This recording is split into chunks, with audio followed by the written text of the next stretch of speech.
CM Revanth Reddy ప్రజాపాలనపై BRS తప్పుడు ప్రచారం చేస్తోందన్నారు మెదక్ జిల్లా కాంగ్రెస్ అధ్యక్షులు ఆంజనేయులు గౌడ్. నరసాపూర్ నియోజకవర్గ ఇన్ఛార్జ్ రాజిరెడ్డి గురుకులాలపై ఆర్ఎస్ ప్రవీణ్ కుమార్ పెద్ద కుట్రకు పాల్పడుతున్నారని ఆరోపించారు. గురుకులాల సెక్రటరీగా ఉన్నప్పుడు నియమించుకున్న తన మనుషులతో ప్రభుత్వాన్ని బదనాం చేయాలని చూస్తున్నారని మండిపడ్డారు. సీఎం 40% డైట్ ఛార్జీలు పెంచి మంచి భోజనం అందిస్తుంటే ఓర్వలేక ఫుడ్ పాయిజన్ అంటూ కుట్రలు చేస్తున్నారని ఆగ్రహం వ్యక్తం చేశారు.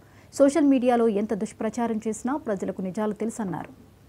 మేమందరికీ మా సోదరులకు అందరూ కూడా జిల్లాలో ప్రతి జిల్లాలో కూడా తర్వాత మాకు అధిష్టాన వర్గం ఆదేశాలతో పాటు మేము అన్ని హాస్టల్స్ కూడా దత్తత తీసుకొని మాతో ఎంత చేతనైతే అంత అవసరం అనుకుంటే అక్కడ బాత్రూమ్లు ఉడవడానికైనా సిద్ధం, అక్కడ తర్వాత అక్కడ ఏ చేయడానికైనా సిద్ధం.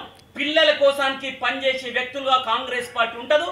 మా మొత్తం యంత్రాంగం కూడా మేము రేపటి నుంచి తర్వాత చెప్తున్నాం కదా, చూస్తారు మార్పేందో. మేమే అక్కడికి వెళ్ళి వాళ్ళకి భోజన సౌకర్యాలు కానీ అక్కడ ఉన్న సౌకర్యాలను మెరుగుపరచడానికి కోసానికి మంత్రుల దృష్టికి కలెక్టర్ దృష్టికి తీసుకెళ్తాం. ఖచ్చితంగా రోజు ఒక హాస్టల్ విజిట్ చేస్తాం. ఖచ్చితంగా మా సోదరులు కూడా అందరూ కూడా కొంతమందికి దత్తత తీసుకోమని చెప్తాం. పువ్వు పత్రో మా మీద ఉంటే అక్కడ బాత్రూమ్లు కూడా ఈ 10 సంవత్సరాల కాలంలో ఉన్న నాశనమే అది ఇప్పుడు తర్వాత మెరుగవుతున్నాయి. అందుకోసానికే అన్న రేవంత్ అన్న గారు వచ్చిన తర్వాత సమూల మార్పు కోసానికి ప్రతి ఒక్కటి ఇంటిగ్రేటెడ్ హాస్టల్ 250 కోట్లతోని ప్రతి తాలూకాలో పేద పిల్లలు చదువుకోవాలని చేస్తున్నారు ఈరోజు.